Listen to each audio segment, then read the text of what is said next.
Benvenuti al nuovo appuntamento con l'agenda di Sardinian Life, la rubrica con i consigli su come e dove passare il vostro tempo libero in Sardegna. Vediamo alcuni degli eventi più importanti che ci attendono il prossimo weekend. Iniziamo da Cagliari con Casteddu Beer dal 5 al 7 ottobre. La grande protagonista sarà la birra artigianale sarda proposta da 10 mastri birrai dell'isola e accompagnata da spettacoli di artisti di strada e tanto altro. Il programma completo lo possiamo vedere sull'evento postato su Facebook. A Nuoro, sabato 6 ottobre, a Mano Tenta. Al Teatro Eliseo in scena lo spettacolo delle tradizioni popolari, con grandi ospiti e con la fase finale del terzo concorso corale Nuoro Patria dei Cori. Per tutte le informazioni sulla serata possiamo andare sulla pagina Facebook Associazione Culturale Bobore Nuvoli.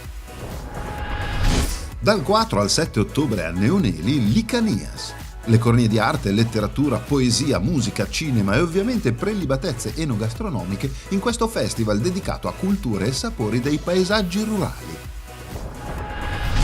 Per saperne di più possiamo visitare la pagina Licanias.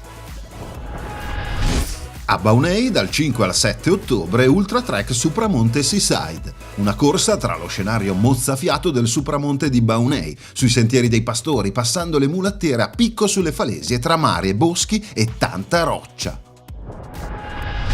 Tutte le info utili sulla pagina Ultra Trek Supramonte Seaside Baunei Sardegna.